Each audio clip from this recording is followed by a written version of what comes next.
that we could do a little bit of a level set, because I think what I see in community is there are few folks who understand this, and so those folks are going forth and like doing their thing. But I think we also, including myself, right? Because I know my lane and I'm running in that lane. However, I think there needs to be a bit of a pause and a level set for us to have shared information, right? And for us to also understand what our problem statement is, like in this moment in time. I don't know, those of you who live in Toronto, there's like a conversation about missing boys, like where are they? Are they being abducted? Are they being, like what's happening?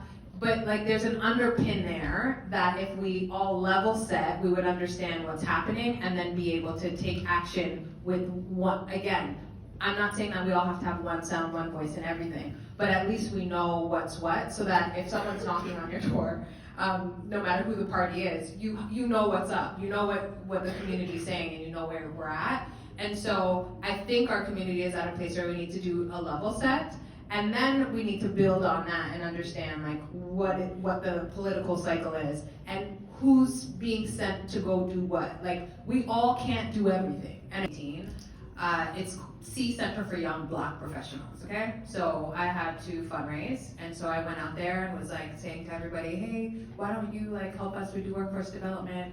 And everyone was like, well, why do you only serve Black folks? Like, what about everybody else? Remind you, this is 2018, eh? Okay, so I have to now explain to people like why that. I had to go back, number one, as like a Black person, when people were saying no, I felt that. I was like, what do you mean no?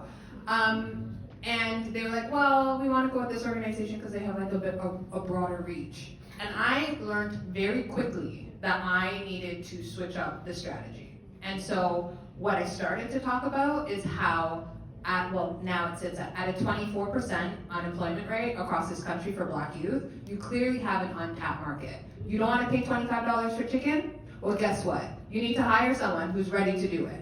And the other thing that I started, well, not ready to do it, but you get what I mean.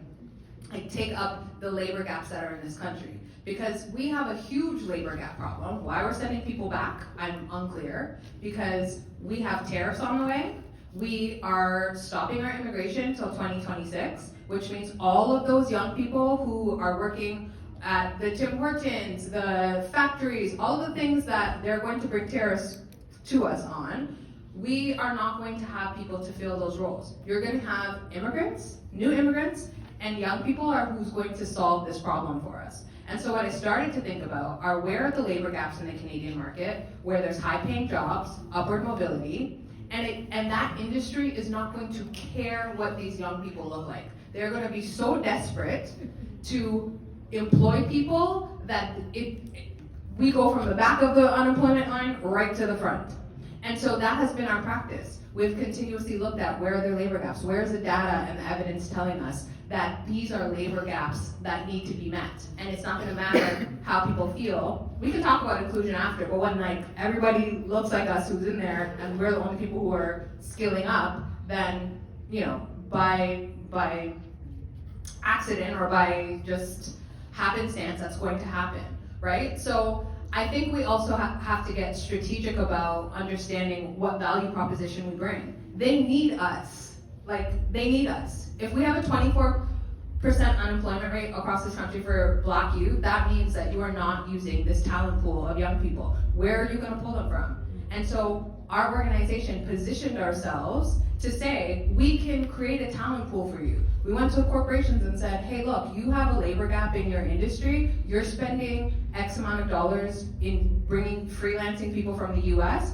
Why don't you give us that money? Help us figure out how we can train people to a standard that is acceptable to you, and you can use your employee engagement to get people to be involved in it. And then let's hire them in cohorts, like in drones, literally. Like, let's train them and have them placed in your organization. It's a win-win situation. So I think the conversation about people are not doing that because it's a nice to do. It's a necessity. Like, they need us. They need the young people that we have in our community to bring attention to the fact that this is actually somewhere you could possibly work. And I think we need to think more strategically about the value that we bring to the equation. And I would encourage organizations that are in the audience to understand the power of data, your ability to collect data, I can tell you it costs $24,000 to put a young person through C. By the time they graduate from the program, they're gonna be making $50,000 to $60,000 a year. You're gonna make back your money in 2 years in your income tax. That's my argument to the government. If you don't, the numbers make sense. So if you're not going to invest in it, then it tells me that you are not concerned about the economic growth of the country. It's not about black or white. They could be whatever. They could be South Asian, Asian children, or young people. The reality is, if you can replicate this for other communities, that's great. But I'm here doing this for my community in this moment in time. As a community, we have to understand that, because I think also, we don't have the best voter turnout, like, let's be real, in our community. And so, number one, we have to get much better at that, because there's not that many of us, so like, we all have to ride at dawn, you know what I mean? Number one. Number two, because there's not that many of us, and we also can't sit on like, oh, well, even if you didn't vote, those people still have to, they still have to serve you. So I think we need to understand that as a community. And then I think the other piece to this is reaching out to your MP. If I can't get what I need out of the MP that's sitting in C's riding, I'm going to my own personal riding, because I'm gonna say, I'm a citizen, and I don't care if that person is a liberal, an NDP, a conservative, because the other lesson that I think we need to be learning over this time is, listen, there are no permanent friends, there are no permanent enemies, there is just permanent interests. So we need to stop playing like this partisan situation. Oh, you're talking to an NDP, you're talking to a conservative. Oh my God, how could you? You're betraying our people. Somebody has to go inside. Somebody needs to have a conversation. So if we're all outside enraged about what's happening, like, yes, we see what's happening, the tariffs are coming, they're hitting on Monday. Now what? Now what are we gonna do about it? Now is not, you know what the Trump administration's been doing for 4 years? Plotting. They've been plotting, they've been thinking, they've been strategizing, he's been getting all his rich homies, and here we are, tariffs, 25%, right? So what we need to be doing as a community, like, we see a tide is turning, and we have no permanent friends or enemies. So what are we doing to make sure that we're having that conversation? And that is taking up space, that is going to your MP, that is collectively figuring out, we don't all have to ride together with one voice, one sound. Like, that's just not realistic.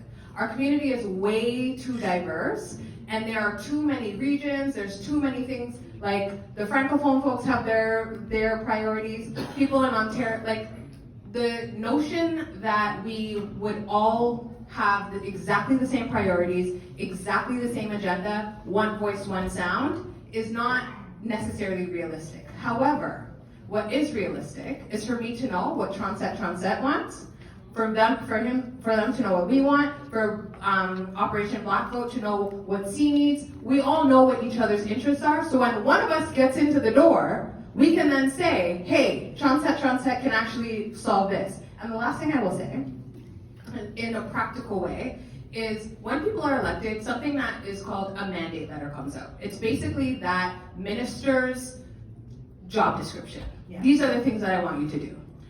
It is our responsibility as a community, when those mandate letters come out, to go on that website, read the letter of what they have to accomplish, and think about, if you're running an organization or you're just a citizen, how can you contribute to that politician being able to deliver on that thing? Because they need us. They need us. I'm only good at that. Acknowledging, as a community, like, politicians make promises, and we, like, the social service sector fulfills it. And the social service sector is on the ground and is able to speak to the needs of our community, right? So I think we need to really understand that as a people, that these people are elected to serve us. It doesn't matter if you didn't vote for them. They are here to represent you. So you might have voted for Joe and Sally is in your riding. You should not hesitate to let Sally know what's up. Like, Sally has an obligation to you, whether Sally likes it or not, right? Thank you, Lee-Ban. And so, leadership race happening at the federal level. There's also an election, if you're from Ontario rather.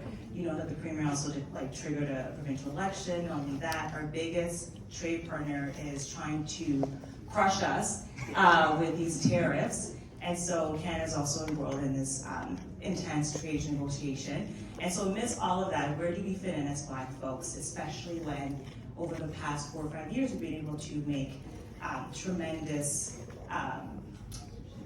headways in terms of advancing our priorities. Of course, we have things like the